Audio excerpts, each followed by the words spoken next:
Olá pessoal, meu nome é Alexander Kellner e como prometido, para os meus alunos do Periscope, eu venho com um vídeo para vocês, um vídeo um pouco mais extenso, um vídeo um pouco mais longo, a respeito especificamente do tema das agências reguladoras.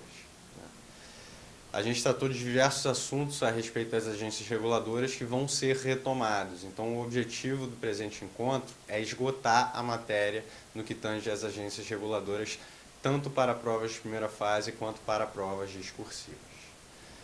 Então, a gente começa, Qual o surgimento das agências reguladoras? E daí o que tem que ficar claro é que o modelo brasileiro ele é inspirado no modelo norte-americano, no modelo das Independent Agencies dos Estados Unidos. Quando ocorre esse fenômeno nos Estados Unidos e quando ocorre no Brasil? A gente teve nos Estados Unidos, em 1929, a Grande Depressão, o grande caos econômico proveniente do capitalismo.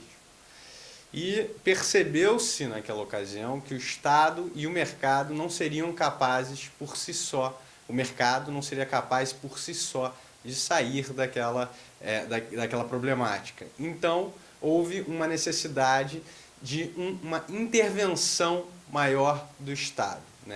O presidente Franklin Delano Roosevelt, através do chamado New Deal, a partir da década de 30, ele resolve intervir de forma mais ostensiva na economia.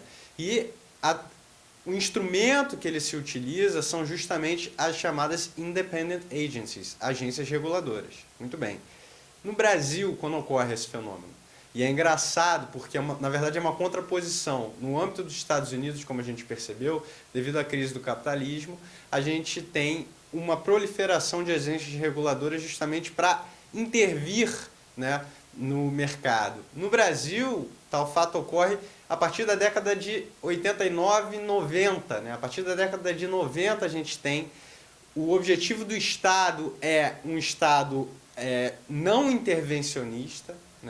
O objetivo do Estado nesse interim passa a ser enxugar e se desburocratizar no que tange especificamente ao mercado. E para isso, no Brasil, são criadas as agências reguladoras. Qual é o ponto comum?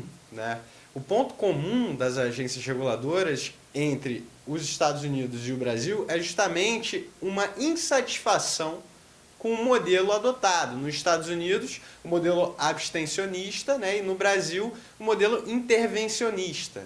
Ou seja, o objetivo era justamente alterar a forma comportamental do Estado perante o mercado, para se chegar à chamada light intervention, ou seja, uma intervenção leve, em ambos os modelos. A gente vai perceber que isso se trata, essa ideia de light intervention se dá em ambos os modelos. Nos Estados Unidos, a primeira agência reguladora foi a Interstate Commerce Commission, em 1887, e daí, posteriormente, esse modelo foi adaptado no New Deal, na década de 30. E uma das mais famosas agências reguladoras americanas da década de 30 é a chamada Social Security Administration, de 1935. Para todos que viajam aos Estados Unidos naqueles intercâmbios onde você vai realizar um trabalho, você tem que se inscrever na Social Security Administration, no chamado Social Security. E ainda nesse sentido, no Brasil, o fenômeno ele ocorre através de algumas emendas constitucionais na década de 90. E daí eu gostaria de destacar para vocês, especificamente, as emendas constitucionais número 6 de 95, 7 de 95, 36 de 2002. E a gente teve toda a regra que desencadeou as chamadas privatizações com a queda dos monopólios. E essa queda dos monopólios se deu através do chamado Programa Nacional de Desestatização, PND. Nós também temos emendas que quebraram monopólios, exemplo da emenda número 5 de 1995, emenda número 8 de 1995 e a emenda número 9 de 1995. E o Plano Nacional de Desestatização, já mencionado, foi instituído pela Lei 8.031 e essa lei foi revogada pela Lei 9491 de 97. né? Então, o Plano Nacional de Desestatização acabou se perpetuando sob a forma da Lei 9497 de 97, né? Ainda nesse sentido, a gente tem que destacar, a gente já mencionou a origem das agências reguladoras, a gente já mencionou que o Brasil possui o modelo norte-americano, apesar de que na origem ambos surgiram em interesses antagônicos estatais, né, conforme os modelos abstencionista e intervencionista já destacados. E cabe destacar que as agências reguladoras, então, a natureza jurídica delas. Qual seria a natureza jurídica das agências reguladoras em âmbito do direito brasileiro, né? Seriam as chamadas autarquias em regime especial. Por que autarquias em regime especial? Pois elas são dotadas de maior autonomia do que as autarquias comuns.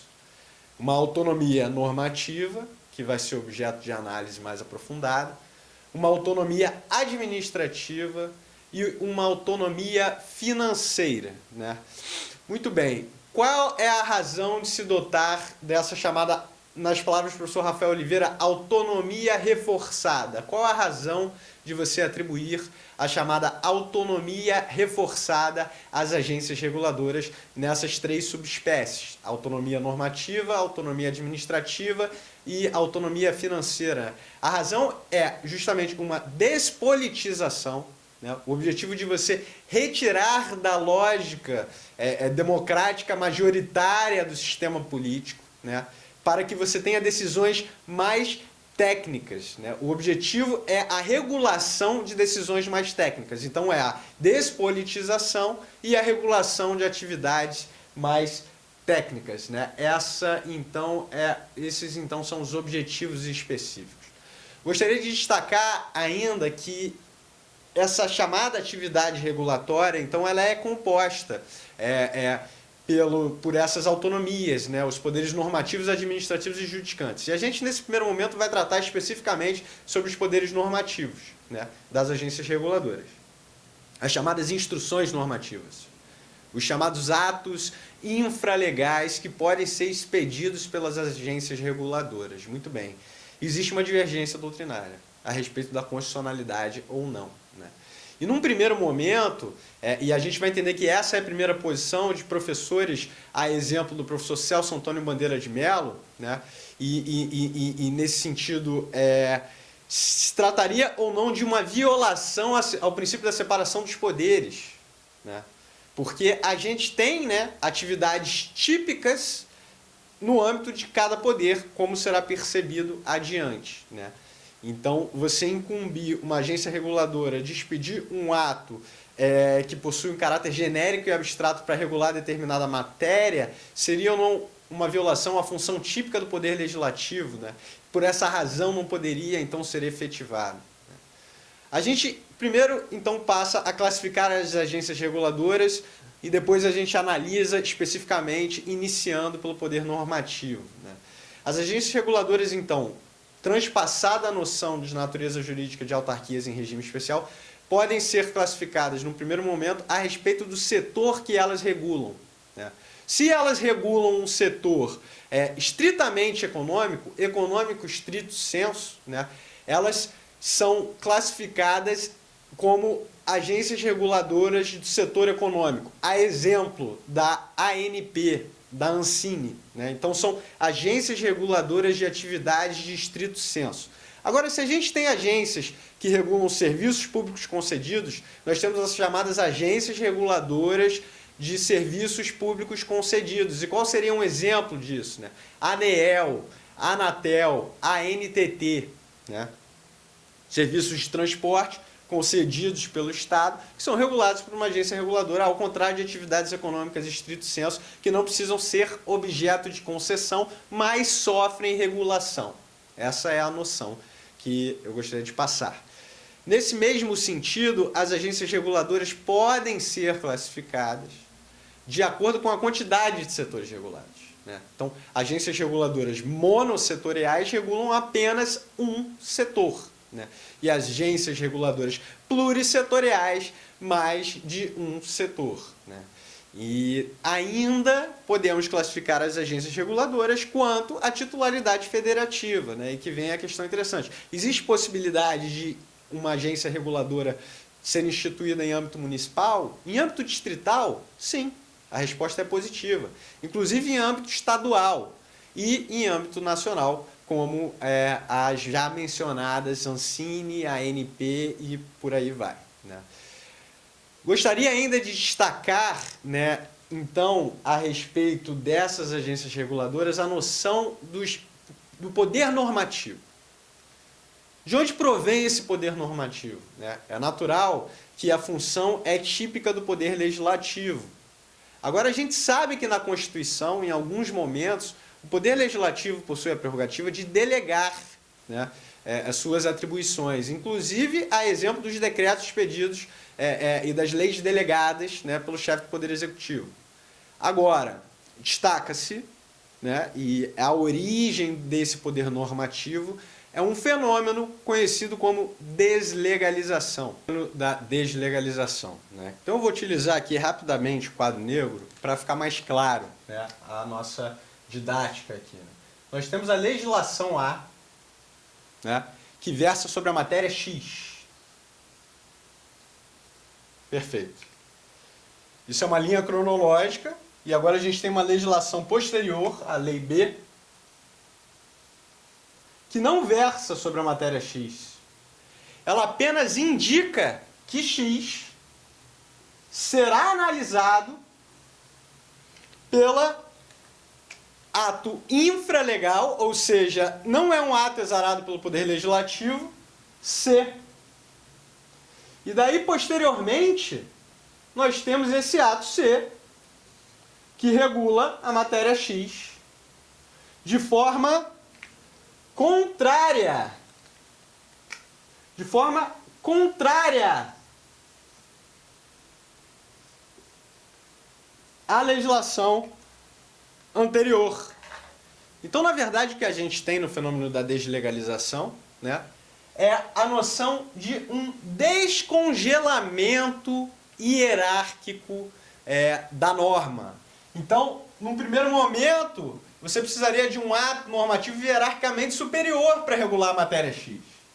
Posteriormente, nós temos uma legislação de mesmo grau hierárquico, mas sem densidade normativa, ou seja, uma legislação que não regula a matéria, apenas especificando que a mencionada matéria será regulada por um ato infralegal.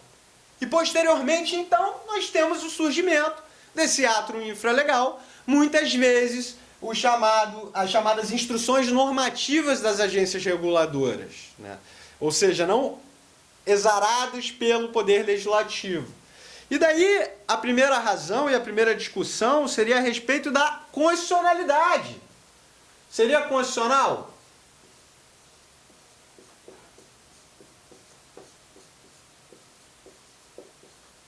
Seria constitucional? Você poderia, ou você estaria violando a função típica do Poder Legislativo, né? Porque exarar atos de densidade genérica normativa seria atribuição e regular determinada matéria, seria a função típica do Poder Legislativo, né?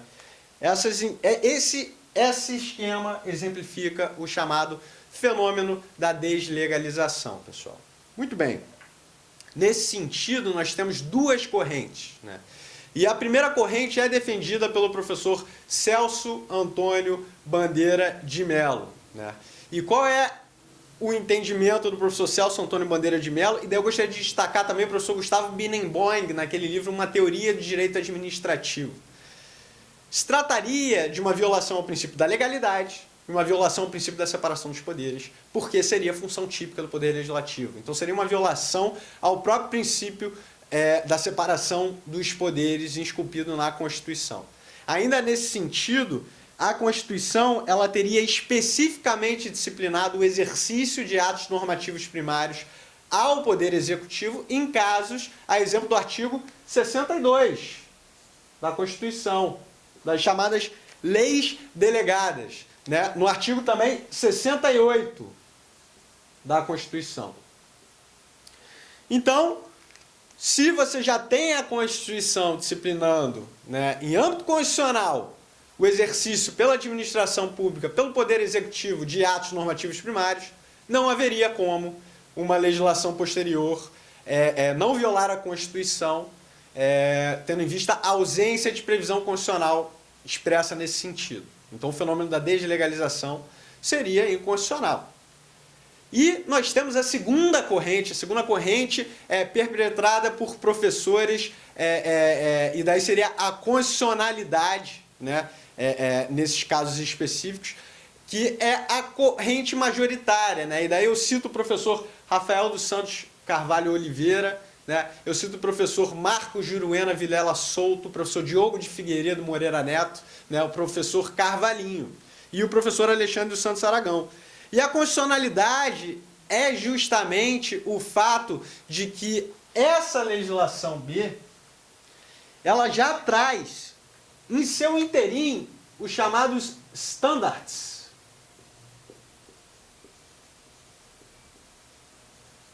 Ou seja, parâmetros objetivos. Objetivos que devem ser observados pelo legislador ao efetuar a inferiorização do grau hierárquico.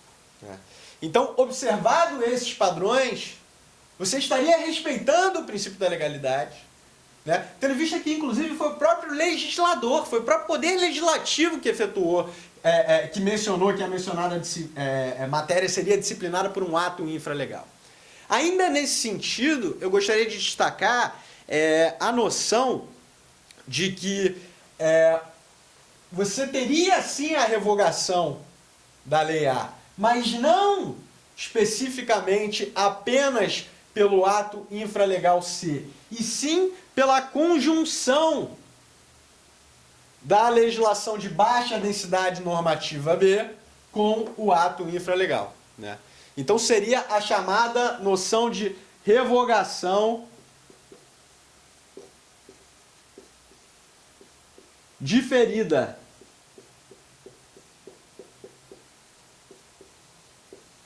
A gente chega com essa análise à chamada revogação diferida. Por que revogação diferida? Porque no primeiro momento nós temos uma lei B, né, que não possui densidade normativa suficiente para revogar a lei A, porque ela não trata da matéria X. Mas posteriormente, em conjunto com o ato infralegal, a exemplo do que ocorre com as leis penais em branco, do direito penal, nós teremos a possibilidade de revogação da lei A. Uma revogação diferida no tempo, tendo em vista que não é quando da promulgação da lei B, e sim quando do surgimento no ordenamento jurídico do ato infralegal, que em conjunto serve para revogar. Uma chamada revogação diferida no tempo. Muito bem. É constitucional a chamada revogação diferida no tempo, né? Então a gente vai direto para a jurisprudência do Supremo. Seria constitucional essa chamada revogação diferida, né, que eu menciono a vocês? E daí eu gostaria de citar, né, especificamente o recurso extraordinário 140.669, dígito 1. Né? Recurso extraordinário 140.669, dígito 1. No recurso extraordinário 140.669, dígito 1, nós tivemos o reconhecimento implícito pelo Supremo da chamada revogação diferida, né? Desse fenômeno da deslegalização. O que analisava o Supremo? Né? Na verdade, ele analisava o prazo de recolhimento do IPI. Né? E daí você tinha, num primeiro momento, só para vocês entenderem esse fenômeno na prática, o fenômeno da deslegalização e, posteriormente, o fenômeno da chamada revogação diferida. Né? Nós tínhamos, num primeiro momento, né, especificamente um decreto-lei, que é a nossa Lei A, nesse julgado do Supremo 140.669, dígito 1, um decreto-lei número 326 de 1967. O decreto-lei 326 de 1967 possuía um prazo para recolhimento do IPI, que é a nossa matéria X. Posteriormente, nós tivemos, né, uma lei que é a Lei 7.450 de 1986, que fala que o prazo do IPI será regulado, ou seja, a matéria X será regulada pelo nosso chamado ato infralegal. Nesse caso específico, não era uma agência reguladora, é o nosso chamado ato infralegal C, que é uma portaria do Ministério da Fazenda. Ministério da Fazenda. É a chamada portaria número 266 de 1988. E daí o que chegou no Supremo, né? O que deve prevalecer? O ato legal, né? E esse prazo para recolhimento do IPI, ou a portaria que foi expedida com base na Lei 7.450. E a resposta, senhores, é que deve prevalecer a portaria nesse caso específico, né? Então, o Supremo reconheceu, né, e vou colocar de novo o recurso que eu apaguei, recurso extraordinário 140.669, dígito 1, PA. Então vocês analisem o voto, se vocês quiserem se aprofundar na matéria a respeito da revogação diferida do fenômeno da deslegalização. Essas então foram as duas principais correntes. Nós temos uma corrente intermediária, que é a corrente da professora Maria Silva Zanella de Pietro, né? Quando o professor Celso Antônio Bandeira de Mello defende que você não pode ter deslegalização, ele diz que os atos normativos que foram autorizados às agências reguladoras expedirem são apenas interna corporis, né? Devem apenas regular relações internas no âmbito dessa entidade e não promover a regulação do setor, dessa setorização externa. A professora Maria Silva Zanella de Pietro, ela concorda com o professor Celso Antônio em parte, porém ela reconhece que em casos específicos previstos na Constituição, né, e daí a gente poderia destacar, né, especificamente o caso do artigo 177, parágrafo 2º, inciso 3º da Constituição, ou o próprio artigo que versa sobre a Anatel, 21, inciso 11º, né, e daí com a literalidade para vocês, né, o que diz o artigo 21, inciso 11, explorar diretamente ou mediante autorização, concessão ou permissão o serviço de telecomunicações nos termos da lei, que disporá sobre a organização dos serviços, a criação de um órgão regulador e outros aspectos institucionais. Então, para a professora Maria Silva Zanella de Pietro, em regra, a deslegalização seria inconstitucional, com ressalva às agências reguladoras, autarquias em regime especial, que possuíssem previsão na Constituição, né? Então, as que possuíssem previsão constitucional poderiam operar o fenômeno da deslegalização, né? E como já dito, o posicionamento majoritário é o que considera constitucional, né? E daí eu encabeço o professor Rafael Rezende Carvalho Oliveira, mencionando que se trata, na verdade, de uma própria releitura do princípio da legalidade, né?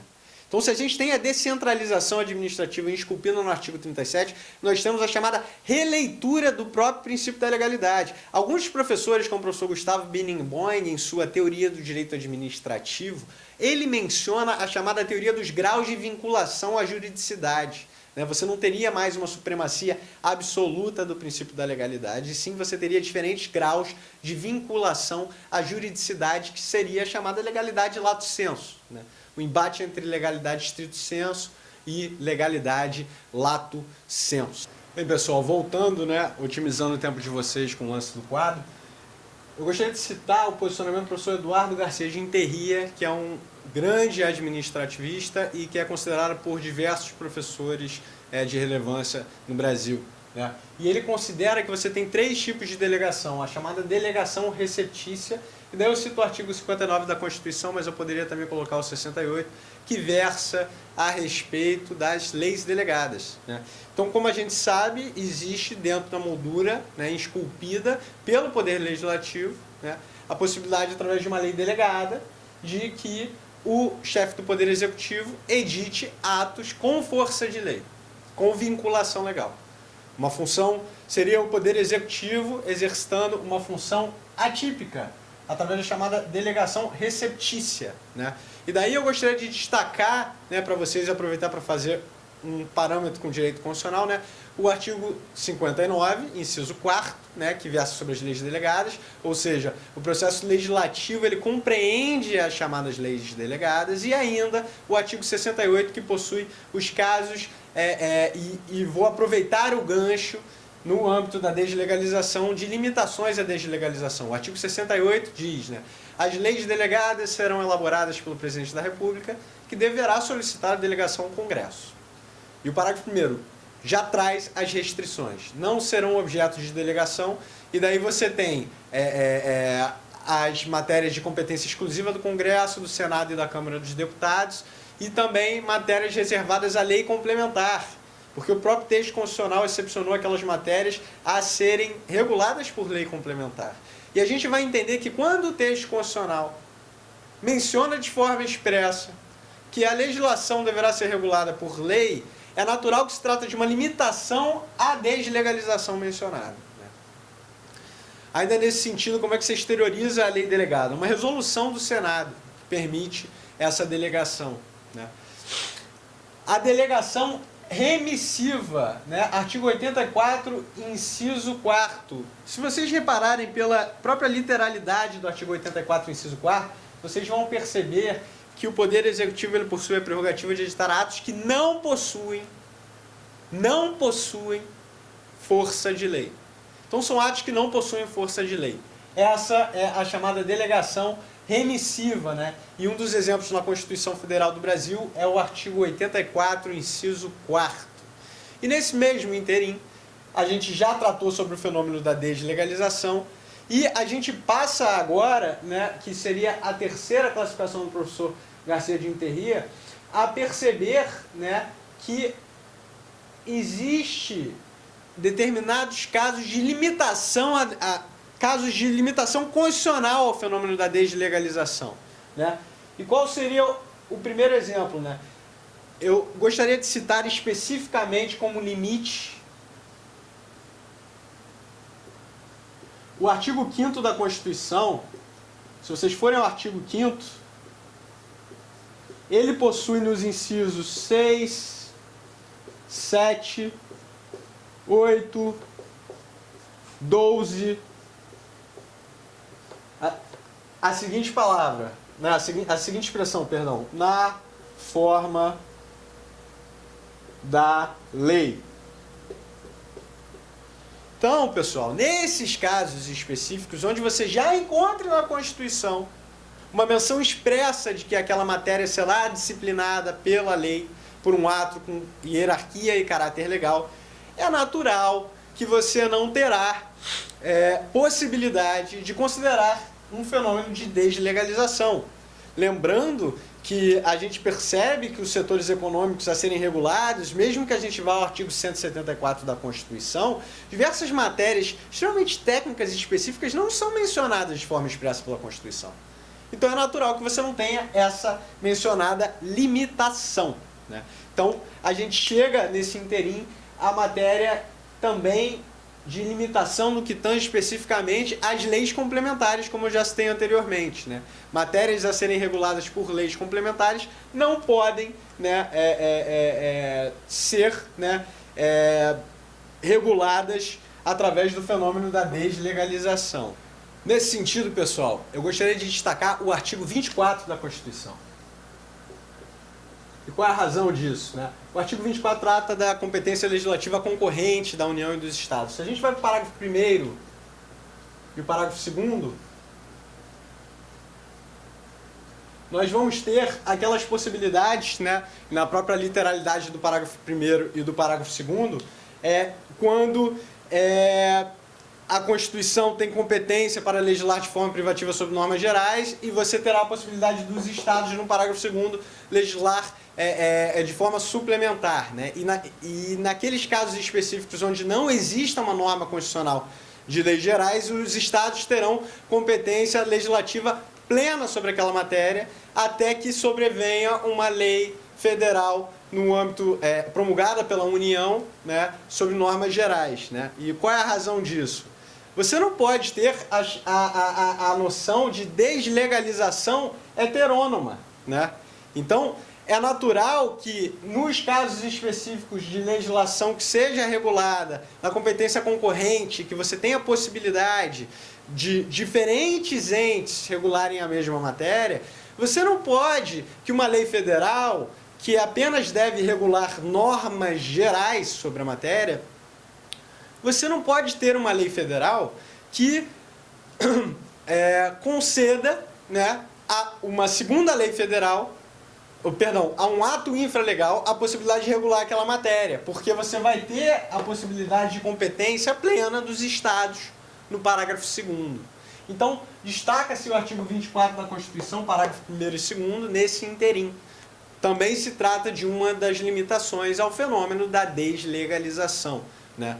Então, a gente tratou das limitações onde a própria Constituição faça menção expressa à lei, né, com aquela expressão nos termos da lei, de acordo com disciplina legal. Ainda nesse sentido, as limitações decorrentes de competência exclusiva do Congresso, do Senado, né, a ideia de competência legislativa exclusiva da Câmara dos Deputados, enfim, a gente também não terá o fenômeno da deslegalização, né, por previsão expressa constitucional. Nesse mesmo sentido, eu destaquei a ideia da barreira da legislação que deve ser regulada por leis complementares, né?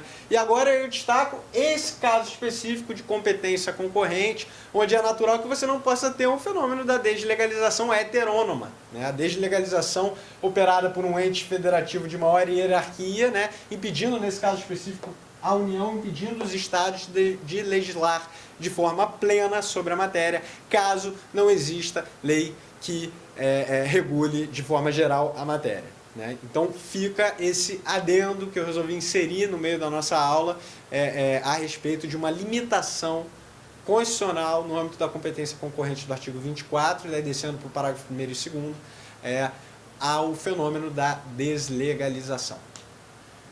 Pessoal, aproveitando aqui, né, e otimizando o tempo de vocês, eu já passo aqui para o quadro a noção de atos regulatórios versus atos regulamentares, né?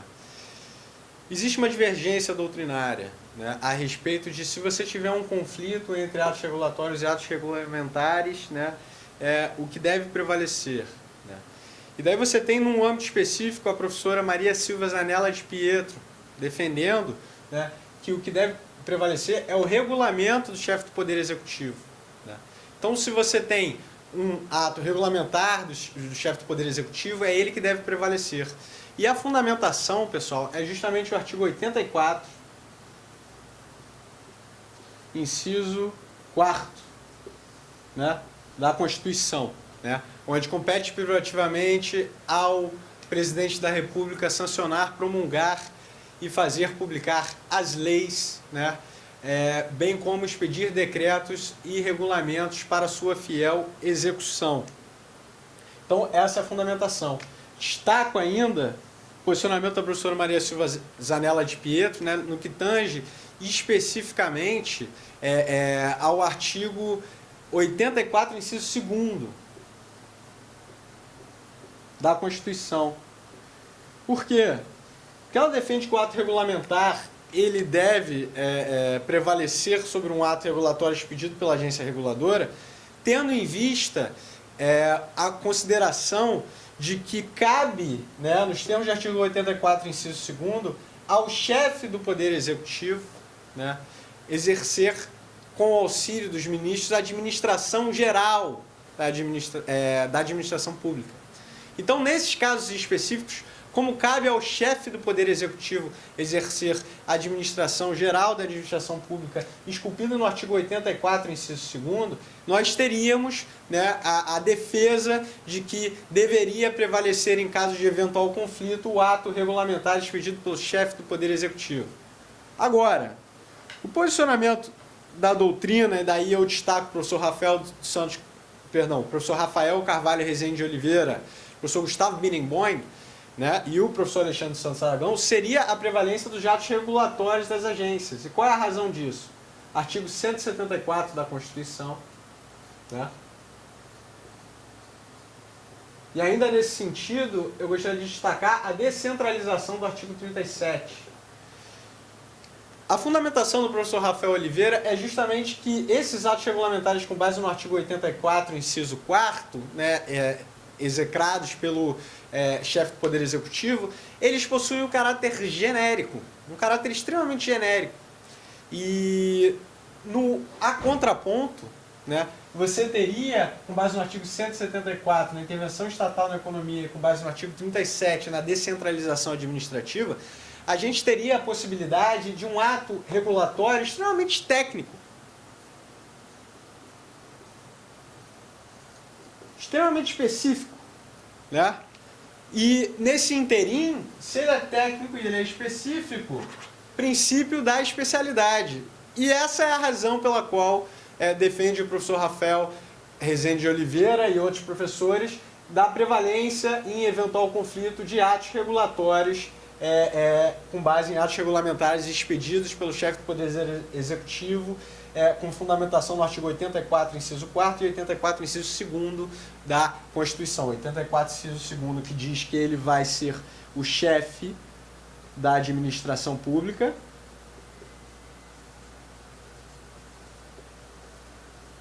né? E vai ser responsável pela administração geral, né? E o 84, inciso 4º, que a leitura foi realizada a vocês a respeito da possibilidade de regulamentação para a implementação da legislação de competência do chefe do Poder Executivo.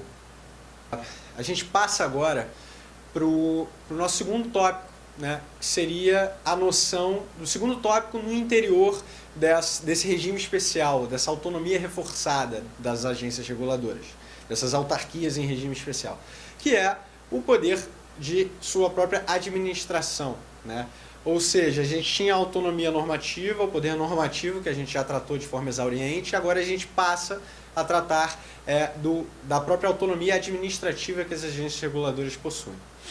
Essa autonomia administrativa ela se fundamenta em dois pilares que são extremamente cobrados em provas de concurso público, tanto em primeira quanto em segunda fase, né? Fases objetivas quanto fases discursivas, né? Quais são esses pilares? O primeiro deles é a impossibilidade de exoneração ad nutum pelo chefe do Poder Executivo de um dirigente, diretor-presidente de uma agência reguladora.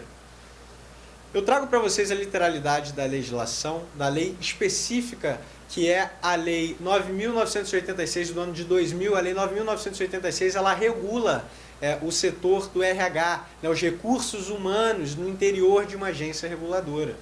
E o que traz o artigo 5º da mencionada legislação, né? O presidente ou diretor-geral ou diretor-presidente e os demais membros do conselho diretor ou da diretoria serão brasileiros de reputação ilibada, formação universitária, né? Isso pode cair em primeira fase, que é um conceito não usual, formação universitária e elevado conceito no campo de especialidade dos cargos para os quais serão nomeados, devendo ser escolhidos pelo presidente da República e por ele nomeados após aprovação pelo Senado nos termos da linha F do inciso 3º do artigo 52 da Constituição, né? Só lembrando, o que versa a linha F, né? Você tem a possibilidade de competência privativa do Senado, no artigo 52, né? E daí aprovar previamente por voto secreto após arguição pública a escolha de, e daí você tem vários cargos, né? E a linha F, né, ela trata justamente de titulares de outros cargos que a lei determinar. Então a gente tem a Lei 9.986 determinando que será através de resolução do Senado a escolha, né, nesse sentido. Muito bem. Existe uma crítica doutrinária a respeito dessa impossibilidade de exoneração ad nutum. Ela se encontra prevista, né, na própria legislação, na própria Lei 9.986, especificamente no artigo 7º. Porque o artigo 7º, ele trata, inclusive, que esses mandatos, né, a que são nomeados os dirigentes das agências reguladoras não são coincidentes com o mandato do chefe do Poder Executivo que nomeou o mesmo, né, como a gente vai perceber. A própria literalidade do artigo 7º, do artigo 7º da Lei 9.986 do ano de 2000. a lei de criação de cada agência, né? Como é uma autarquia criada por lei, então a gente sabe, é uma autarquia em regime especial, mas é criada por lei. A lei de criação de cada agência disporá sobre a forma de não coincidência do mandato. Não coincidência do mandato do dirigente da agência reguladora com o chefe do Poder Executivo que o nomeou. A gente vai entender a razão disso e a crítica em relação a isso. Só destacando, né, pessoal? Então, se ele não pode ser exonerado ad nutum, porque ele é nomeado a um mandato, né, não coincidente com quem o nomeia, como é que ele pode perder o seu cargo? Né? Daí você tem 3 situações usuais, né? Que é a renúncia, ele pode renunciar, você tem a sentença judicial transitada em julgado, e você também tem um processo administrativo, né, com ampla defesa e contraditória, chamado PAD, muitas vezes regulado pela própria agência reguladora, pela própria legislação que traz a instituição dessa agência reguladora. Né? Então, como é que perde o cargo o dirigente da agência reguladora nomeado, né? Ele pode ser exonerado ad nutum por quem o nomeou, ou pelo posterior, como a gente vai ver, não são mandatos coincidentes? Não, não pode. Agora, em caso de sentença judicial transitada em julgado, em caso de renúncia, ou em caso de PAD, procedimento administrativo disciplinar, né? Respeitado, contraditório e ampla defesa, muita gente falando em processo administrativo disciplinar, porque respeita o contraditório e ampla defesa, ele pode vir a perder seu cargo. E daí a gente tem um caso muito específico, né, do Supremo, que é a ADIM 1949 do Rio Grande do Sul. A ADIM 1949 do Rio Grande do Sul tratava justamente de uma legislação que permitia que a Alerj estadual destituísse, ou seja, o Poder Legislativo destituísse de forma ad nutum um dirigente de uma agência reguladora. E tal legislação foi considerada inconstitucional pelo Supremo, reafirmando que o dirigente de uma agência reguladora não pode ser exonerado ad nutum. Né? Então, destaco a ADIM 1949 do Rio Grande do Sul, julgada pelo Supremo, que afirma, né, essa não exonerabilidade ad nutum. Vou colocar aqui para vocês para ficar mais claro. ADIM 1949 RS. Daí vocês colocam ad nutum. Vedação. E fica claro, então, né, que a jurisprudência do Supremo consagra a própria literalidade da legislação nesses casos específicos para você ir justamente de independência administrativa. Né? E a segunda forma, né, seria a noção da não possibilidade de recurso hierárquico impróprio. O que é o recurso hierárquico próprio? Né? Dentro de uma agência reguladora, interna corporis, você pode vislumbrar hierarquia. Né? Dentro de uma pessoa jurídica do poder público, você pode vislumbrar uma hierarquia. Agora, entre pessoas jurídicas, você não vislumbra hierarquia. Você vislumbra vinculação. É justamente a diferenciação de descentralização para desconcentração. Desconcentração é através de órgãos. Existe o vínculo de hierarquia. Descentralização é através de pessoas jurídicas, PJs. Não existe o vínculo de hierarquia. Apenas uma relação de vinculação. O recurso hierárquico próprio é quando existe hierarquia. E o recurso hierárquico impróprio é quando só existe a noção de vinculação. Por que eu falo isso? Né? Se a gente vai ter uma autonomia administrativa às agências reguladoras, é natural que você não possa vislumbrar que uma decisão de um dirigente de uma agência reguladora seja reformada por um ministério ao qual a mesma estaria vinculada, mas não subordinada. Não é uma relação de subordinação, é uma relação de vinculação.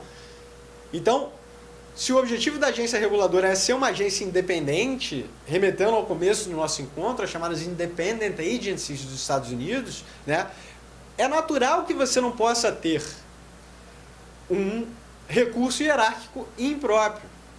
Então, essa é a fundamentação que é justamente defendida pela doutrina majoritária e, como a gente vai ver, ameaçada pelo parecer AC 051 da AGU, que entende que poderia haver um recurso hierárquico ao ministério ao qual a mesma agência reguladora possuiria uma relação de vinculação.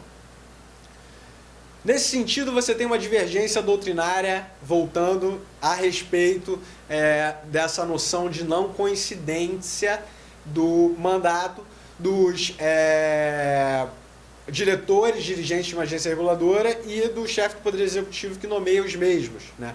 E daí eu destaco dois posicionamentos doutrinários, né? Um primeiro, que é do próprio professor Celso Antônio Bandeira de Mello, defendendo a inconstitucionalidade dessa inconstitucionalidade do artigo 7º já mencionado, dessa não coincidência. O artigo 7º da Lei 9.986 diz: a lei de criação de cada agência disporá sobre a forma de não coincidência do mandato. E o professor Celso Antônio Bandeira de Mello defende a inconstitucionalidade desse artigo e dessa não coincidência, porque se trataria, na verdade, de uma das formas de perpetuação do poder, mesmo com a troca do chefe do Poder Executivo após uma nova eleição, né? Se você mantém, se a gente utiliza como exemplo prático, né? Se você tem o Lula, a Dilma, né, nomeando um dirigente de uma agência reguladora, posteriormente você tem uma nova eleição, ou com o Aécio Neves assumindo a presidência ou qualquer outro, você manter o mesmo dirigente nessa agência reguladora seria uma forma da presidenta se perpetuar no poder. Essa é a crítica do professor Celso Antônio Bandeira de Mello. E essa crítica é rechaçada pela doutrina majoritária, e daí eu cito o professor Marcos Giruena Vilela Souto, o professor Floriano de Azevedo Marques, né, com base em dois argumentos.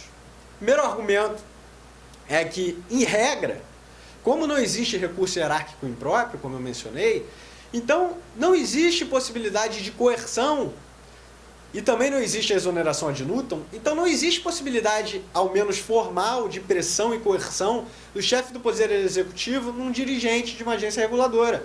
Então ele não estaria se perpetuando no poder porque ele não teria nenhum tipo de atribuição para exonerar e não existiria a possibilidade de recurso hierárquico impróprio, né?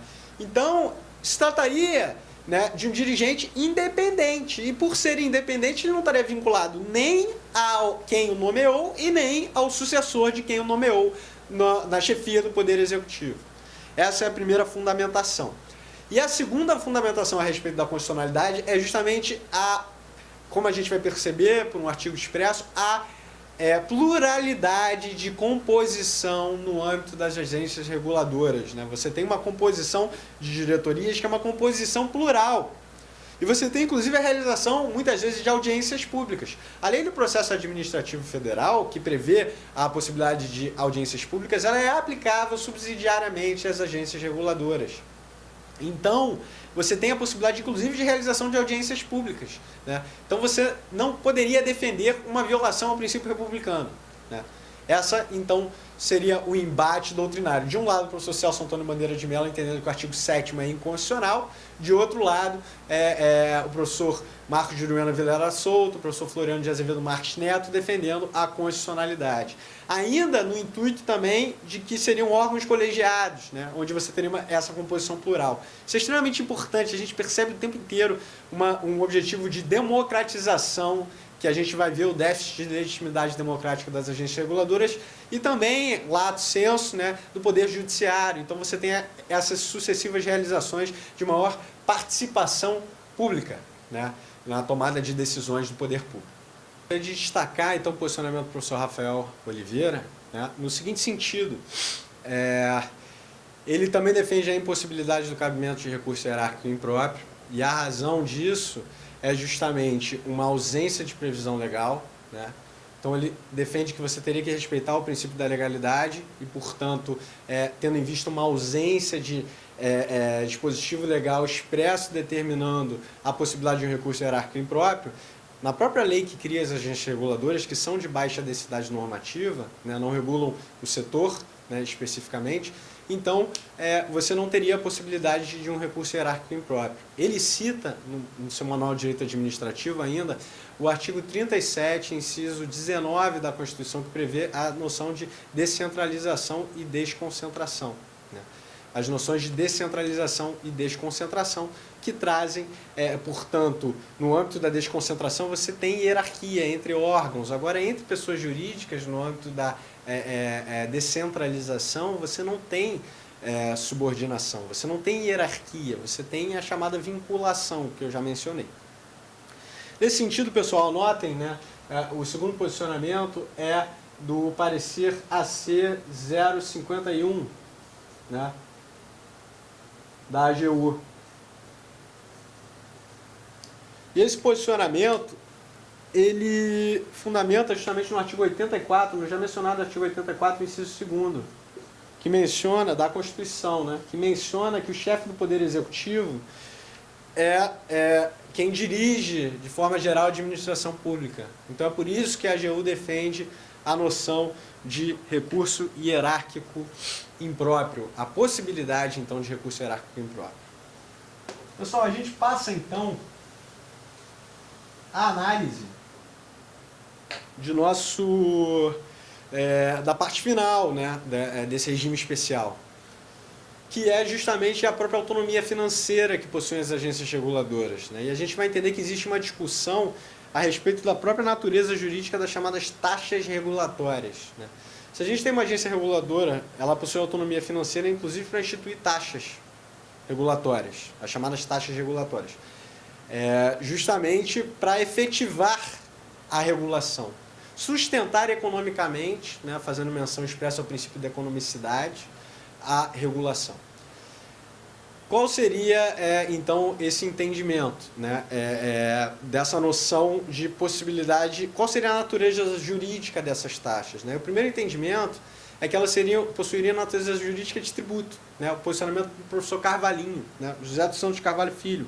Por quê? Porque elas se esculpem nos requisitos do artigo 145 da Constituição, no que diz especificamente ao princípio da legalidade tributária, né? Ainda nesse sentido, a possibilidade de poder de polícia, né? O fato gerador das taxas seria o poder de polícia, aquelas noções de poder de polícia ter o potencial poder de polícia, né?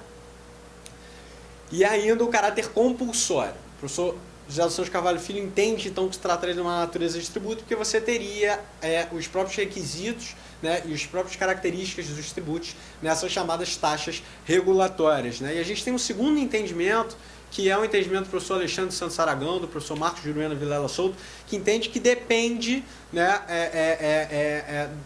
naquele caso específico, daquela divisão que a gente tratou no início do nosso encontro, a respeito do setor regulado. Então, no âmbito de setores econômicos, então, né, a gente coloca a taxa regulatória,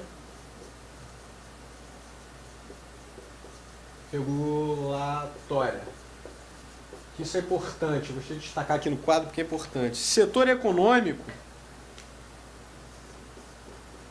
você tem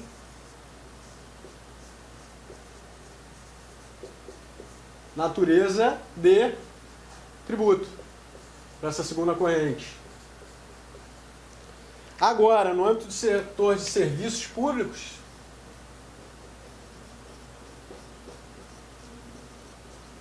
eu apresento a vocês a noção contratual de preço público.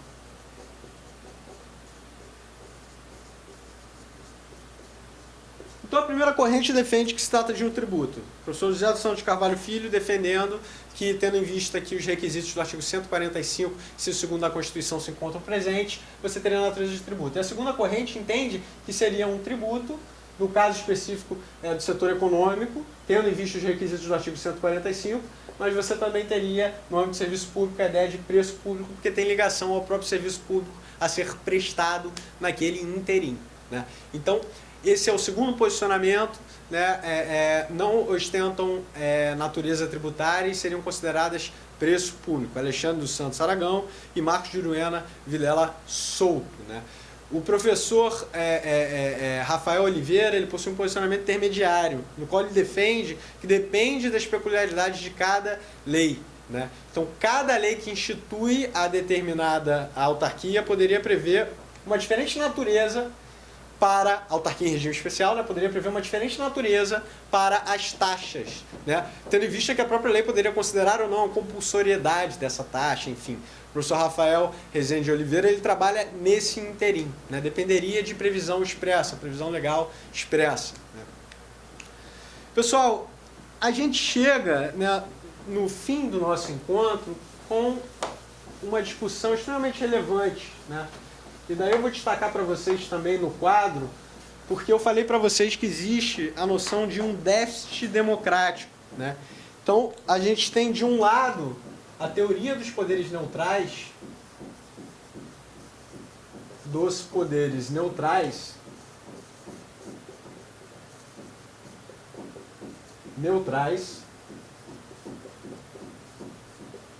que seria uma resposta à noção de déficit democrático das agências reguladoras, que eu vou explicar para vocês.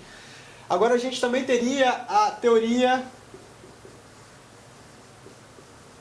da captura.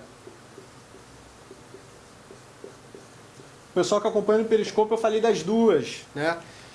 E a gente vai entender que a legislação vai trazer disposições expressas, né, a respeito de ambas as teorias.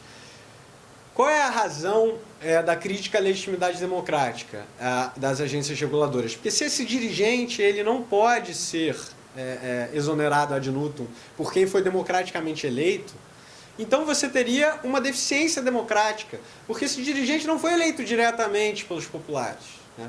Essa seria a noção. E daí você tem a chamada teoria dos poderes neutrais, que está muito ligada à noção de dificuldade, né, do professor Luiz Roberto Barroso, né, que traz contra a majoritária.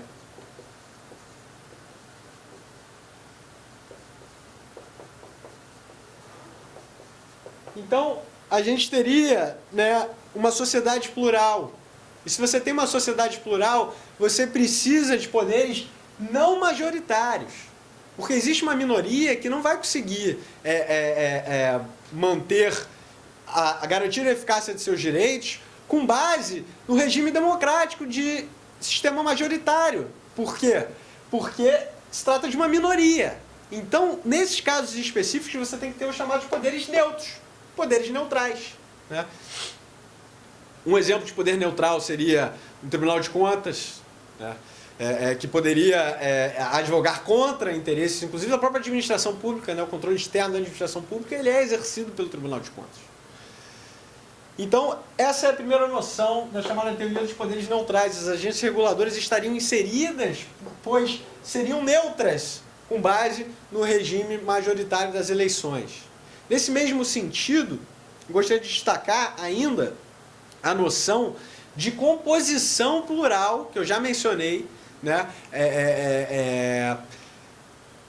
das diretorias colegiadas das agências reguladoras, né? Então você tem uma composição plural, você não tem uma composição majoritária, por isso elas se inserem nos poderes neutrais, por isso elas são neutras. Elas não defendem nem interesses majoritários e nem interesses minoritários, elas defendem interesses técnicos, né? O âmbito estritamente técnico. Então, essa é a noção da teoria dos poderes neutrais, né?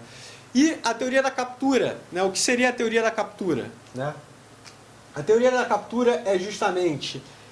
A gente percebe que, né, que na prática, a gente vai observar, né, que você tem uma agência reguladora, e daí se a gente tratar das agências reguladoras que regulam o âmbito estritamente econômico, que estarão diretamente em contato com grandes corporações.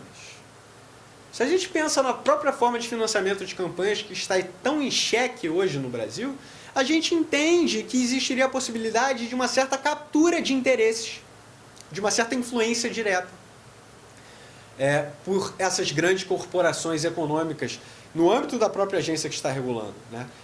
Qual é a principal forma, qual é a exemplificação disso? Nomeação de um dirigente a um cargo, né, dentro de uma empresa, né, a um emprego. A gente, inclusive, tem um posicionamento jurisprudencial do TRF da 5ª Região nesse sentido, né? Eu trago para vocês a ementa especificamente do TRF da 2ª turma, né, a respeito de uma anulação à nomeação de representantes do Conselho Consultivo da Anatel com fundamento no risco da captura. E o que era no caso, né? A hipótese de um presidente e o representante de empresas reguladas foram nomeados para vagas no Conselho Consultivo da Anatel destinadas a representantes da sociedade civil e dos usuários.